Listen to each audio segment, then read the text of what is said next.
think after talking with him, you'll be convinced that he had nothing to do with it, but he's an easy target. He's there, doesn't have a whole lot of money, and they got this prior situation that occurred, so logically, I understand it, he's a target.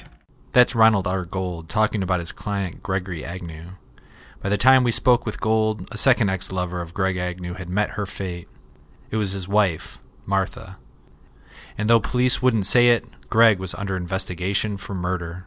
They were just trying to pin it on him because the detectives involved in this case, he had sued them and made a recovery in federal court against them. And they're still simmering over that, so they're trying to pin something on him that he had nothing to do with. That's all as simple as that. But is it so simple? This is Michigan Crime Stories.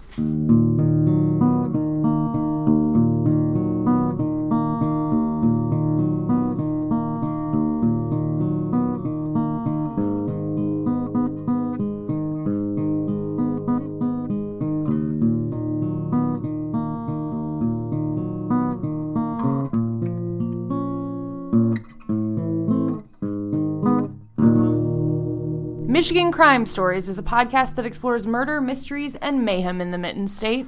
Criminal behavior has always enthralled us. It's when societies determine what is and isn't allowed. We assume heinous crimes are committed by monsters, individuals we dehumanize in an effort to make sense of their deeds. Their victims sometimes seem distant, just faded names in a passing headline. But the terrifying truth is that crimes are committed by ordinary people just like you and me.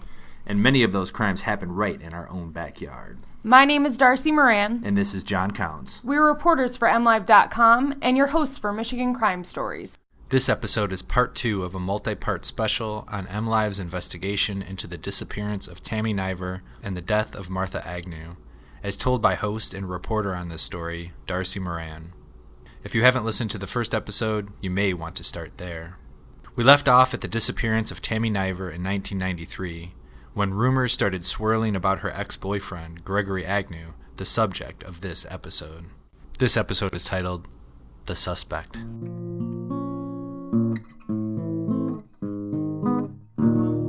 was dead. Yeah, he was dead. He never missed a holiday. He was the last one out on Halloween. Halloween was my mom's favorite holiday. And he would take, they would take us out, and we could stay out until you couldn't legally stay out anymore. He was the dad that woke us up for school in the morning and sang songs to us to wake us up. He made breakfast. He helped cook meals. He barbecued. He was that, part of a normal dad. That's two of Martha Agnew's children, Michelle Singh and Kristen McGeorge, talking about their stepfather, Gregory Agnew, on a stormy August evening. The siblings grew up with a few father figures, but Kristen McGeorge was perhaps closest to Greg Agnew. She calls him Dad. The last time she saw him, she was picking up clothing for her mother to wear, in a casket. I just ran to my dad, and he held me really tight, and he said that he was sorry for leaving me there. You see, Greg Agnew was with Kristen McGeorge when they found Martha Agnew dead in an Ypsilanti Township home. He opened the door to let his daughter in.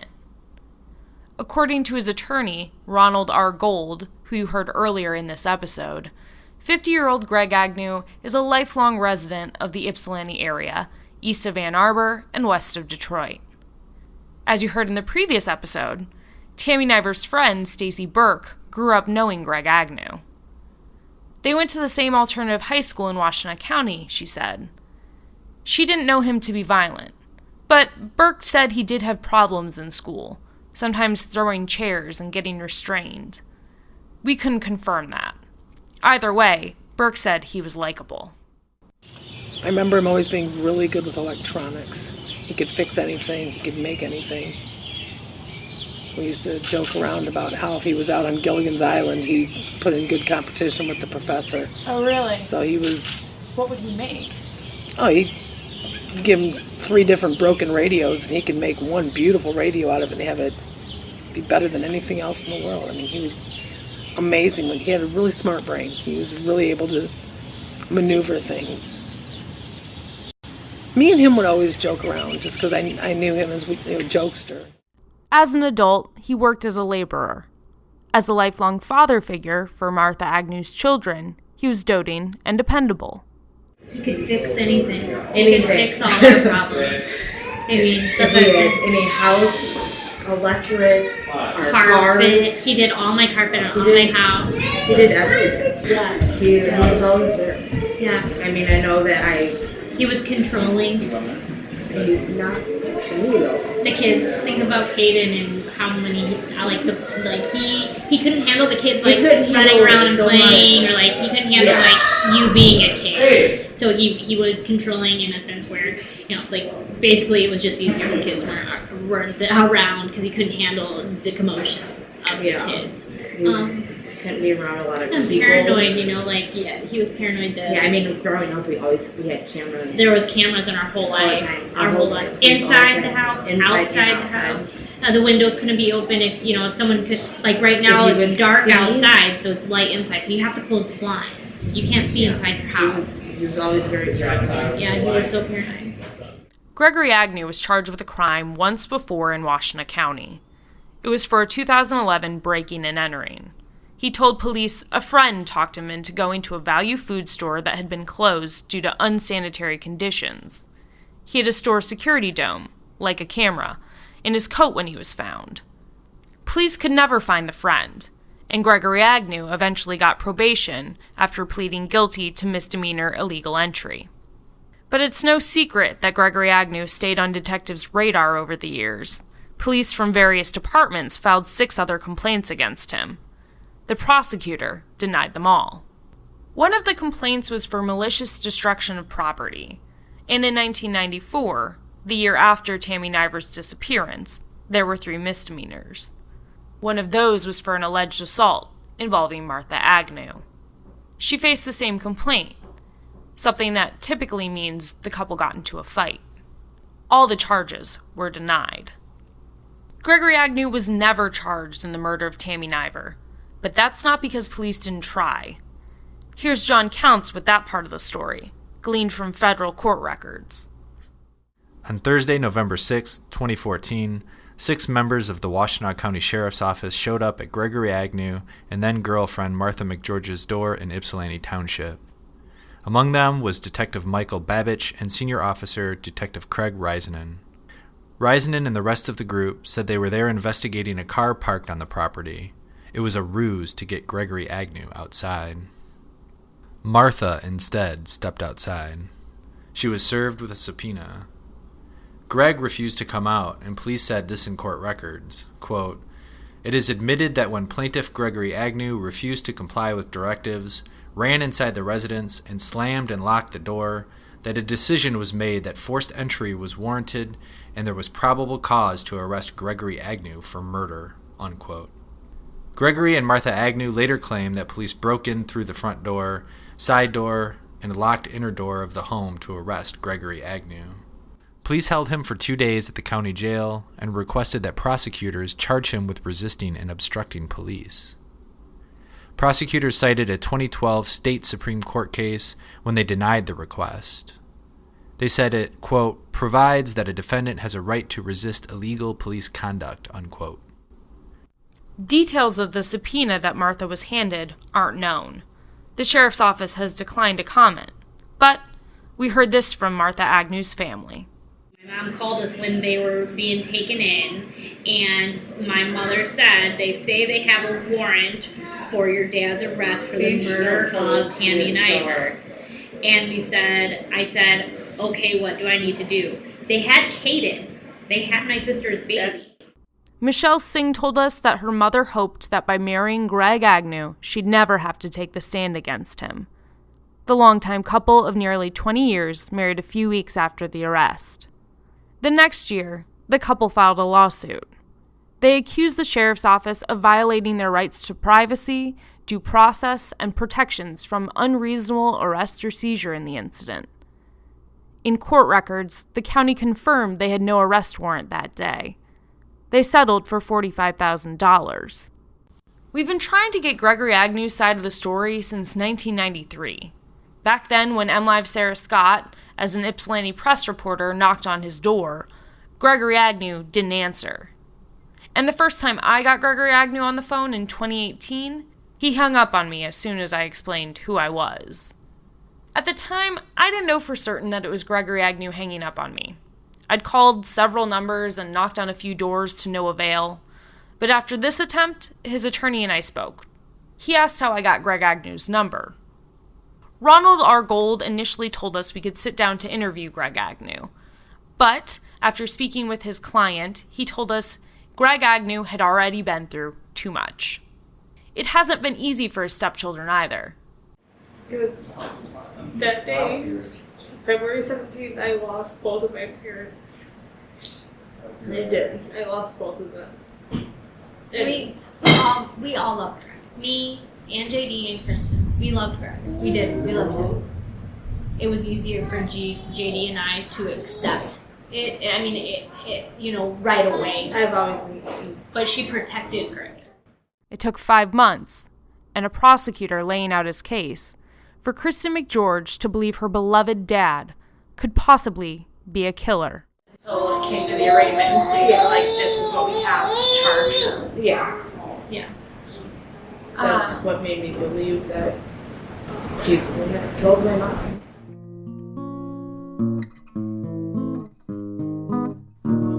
Hey there, this is John Counts with Michigan Crime Stories. I'm sitting here with MLive reporter Darcy Moran, who's been telling us this story, and MLive regional editor Sarah Scott. How's everybody doing today? I'm great, John. Thank you. Yeah, thanks for coming out here again, Sarah. Oh, absolutely. Glad to be here. So this is our second installment, and it kind of centers around the suspect, Gregory Agnew. So this seems to be like a guy that has been on police radar for a very long time. So Darcy, why haven't they been able to arrest him and charge him with any of these crimes over the years? Well, as we found out at the very end here, he has been charged this summer.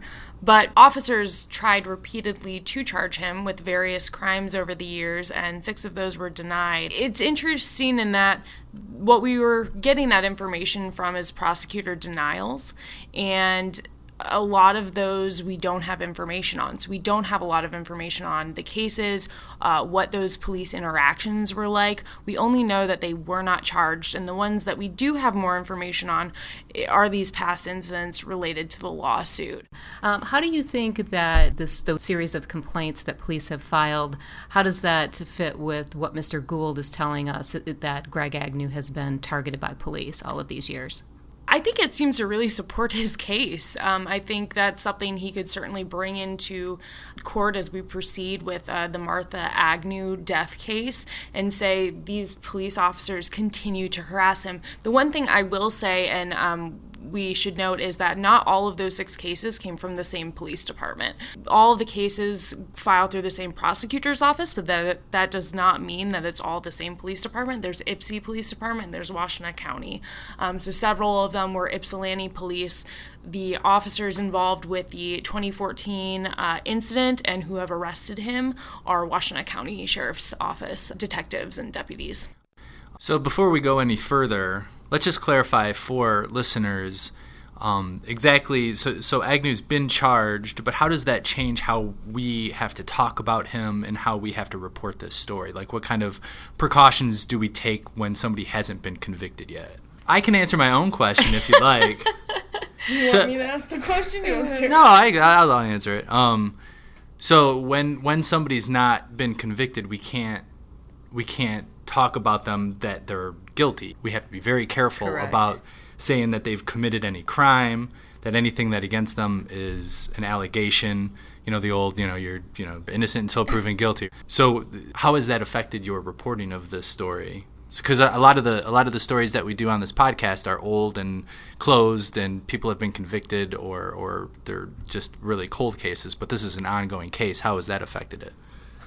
Well, I think this is something Sarah can speak to, too, from where this started, but it changes dramatically how you tell a story. I mean, legally speaking, when someone is convicted of a crime, it is assumed, and journalistic principles say that we can then talk as as though they have committed the crime, and that's been 100% confirmed. When we're looking at an issue like this, obviously we have to remain objective, and we have to be careful and look at all sides, and be careful with our language about it. And in this case, he has not been convicted of any murder, and I think hopefully that's been clear here as we go forward in this storytelling, but we certainly want to give Mr. Agnew a fair shake in the reporting here, and I think that's part of why we wanted to do this episode specific to him, so that we can kind of give a little bit more voice to the other sides versus just what we're getting from police. Right, and I think if I can just piggyback on that, to Darcy's point, and I'm sure she can attest to this, going through this process of making sure that we're being ethical and fair is very labor intensive. And we went through several legal reviews with our attorneys to make sure that everything that we reported was accurate and attributed, and we were very careful about that. And Darcy and her direct editor, Khalil, the three of us did a line by line on this story. It was like a 5-hour long process, I believe. Yes. So the process itself is very labor intensive, but I think very critical to make sure that our reporting is fair and balanced. And I just want to say one last time, for anyone listening, it is absolutely true that Mr. Agnew has not been convicted of anything, and we are learning more and more about the situation, and we ask everyone come to this with an objective and open-minded thought process. So I know both of you have tried to contact Gregory Agnew over the years. How have those efforts gone? Well, my effort in 1993 was unsuccessful. I knocked on his door several times and never got an answer.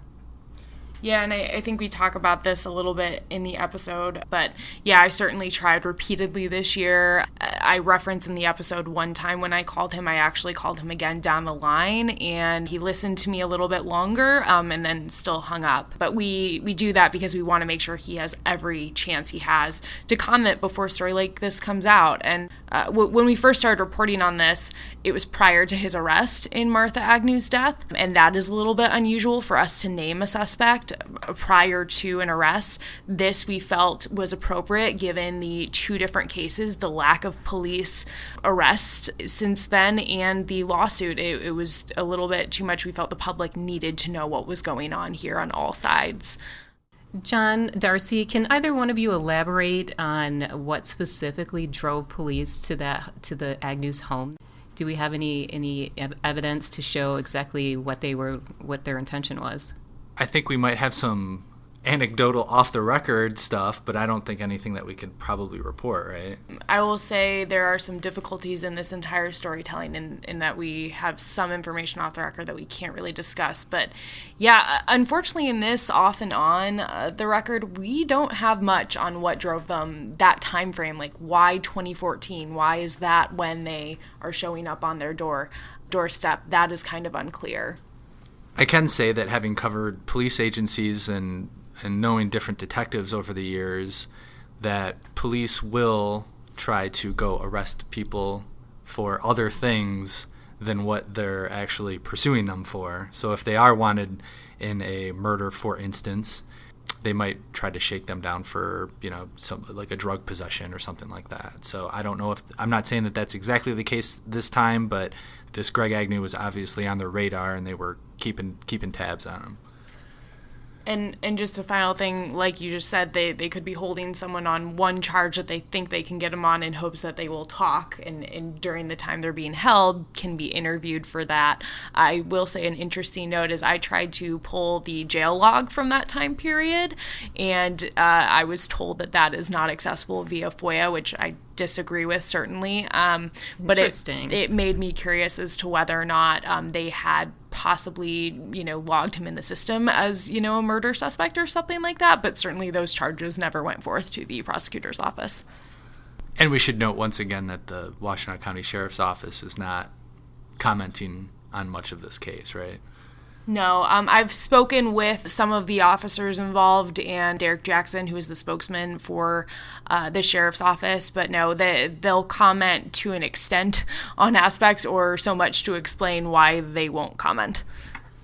And it wasn't actually until just recently that we learned what the settlement was, correct? Yes, that's correct. I had to FOIA through the county to learn the dollar amount of $45,000. That was not listed in any court records. The sheriff's office actually repeatedly told me they were going to give me a statement about that incident and the exact settlement amount, and then would put it off and not do it, and then said they weren't going to give it. Very good. Do we want to tell everybody what's coming up next? Next, we're going to dive in a little bit to what I think has been a long time coming here in this special, which is Martha Agnew. What happened there? Very good. Well, this has been John Counts with Michigan Crime Stories. And I'm Darcy Moran. Thanks for listening. Thanks to Martha Agnew's family and Ronald Gold for speaking with us. And thanks to you for listening.